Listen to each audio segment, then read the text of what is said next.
Torah portion in Exodus brings us to one of the most consequential confrontations in the history of religion. Moses stood before Pharaoh and demanded freedom of the Israelite people. We often reduce Moses' message to the familiar phrase, "Let my people go." But the Torah is far more precise. Again and again, Moses insists that the Israelites must be allowed to go into the wilderness to serve God.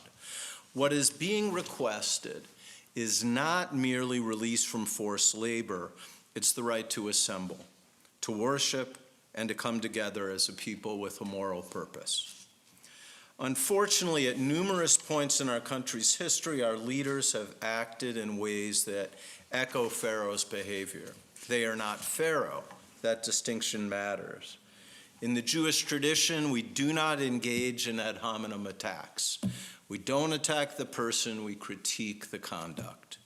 Naming actions that resemble Pharaoh's legacy is not demonization, it's moral discernment. Pharaoh understands Moses' request immediately. His response is not only a refusal, but contempt. They are lazy, he says. That's why they cry out. The Mechilta de Rabbi Ishmael notices a subtle yet disturbing aspect of Pharaoh's strategy.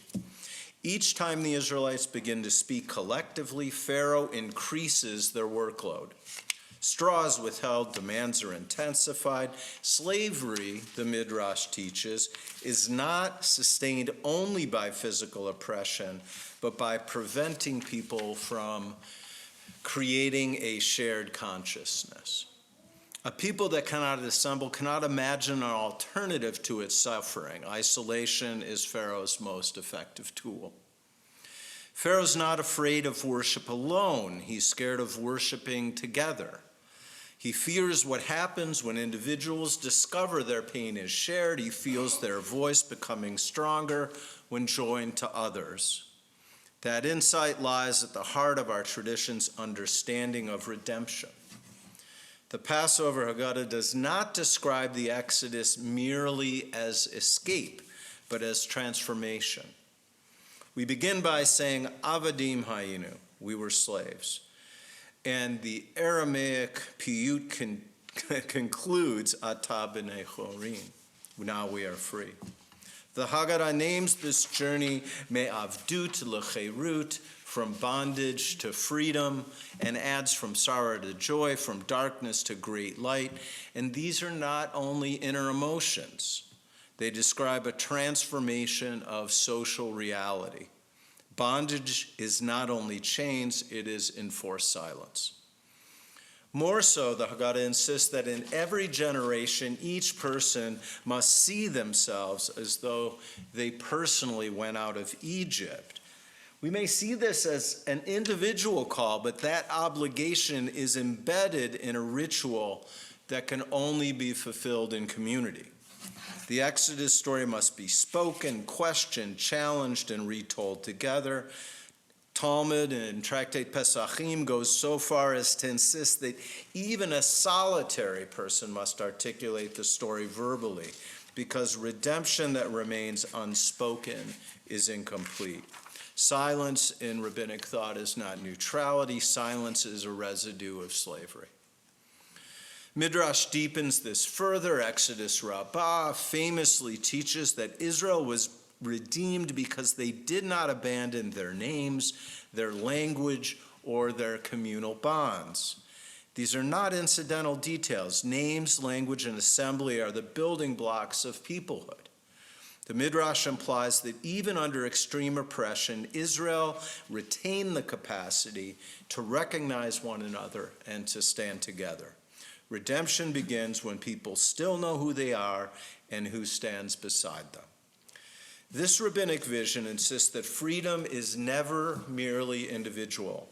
The Torah could have told us that each Israelite left Egypt alone. Instead, it tells the story of a people seeking redemption.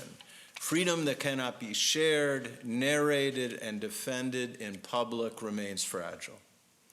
This same moral intuition shaped the founding vision of the United States. From its inception, this country recognized that liberty depends not only on freedom of belief or speech, but on freedom of assembly. The First Amendment does not merely protect opinion, it explicitly safeguards, and I quote, the right of people peaceably to assemble and to petition the government for a redress of grievances. The founders understood what Torah already knew: power fears organized conscience. American history bears this out repeatedly. The abolitionist movement, women's suffrage, the civil rights movement were all driven not by violence, but by sustained, organized, nonviolent assembly. Progress emerged when people gathered publicly and insisted that the law live up to its own moral claims.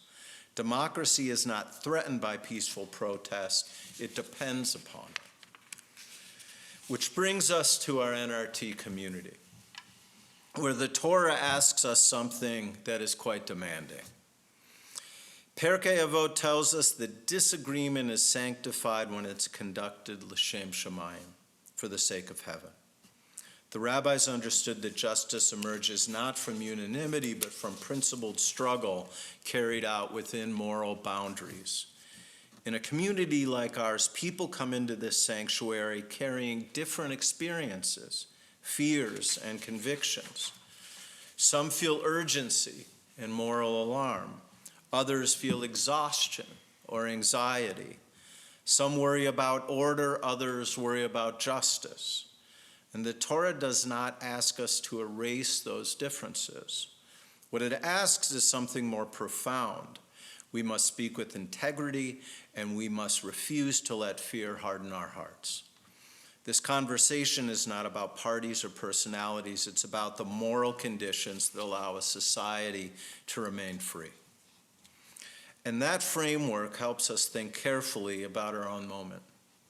In recent weeks, we've seen protests in Minneapolis and in other cities and countries responding to federal immigration policies.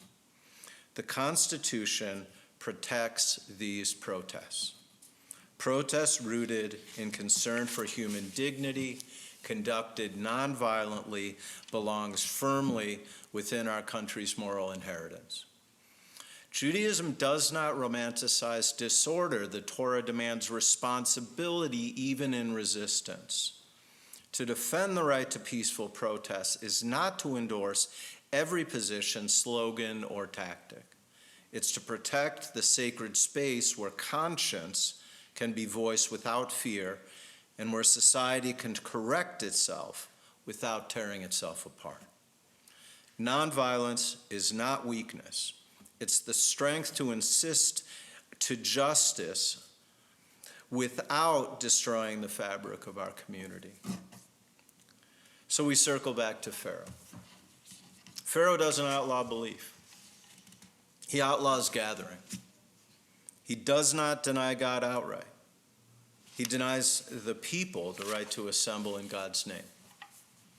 He labels collective moral demand as laziness, disorder, and threat.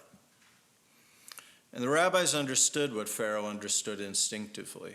A society that fears peaceful assembly has already begun to enslave itself. When power cannot tolerate people standing together to speak, justice is already in danger. The Exodus story, therefore, calls us to action, to the complex, disciplined work of freedom. We must defend the right of peaceful assembly, to speak against injustice with moral clarity, to refuse the silence that sustains oppression. Freedom is not self-sustaining. It requires vigilance, courage, and communal responsibility.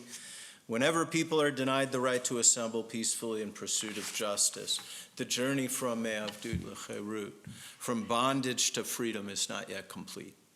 Pharaoh, after all, is not only a figure of the past, he's a metaphor. He's a metaphor. The task of every generation is to ensure that metaphor never becomes a reality again. Ken vihi ratzon. May it be God's will.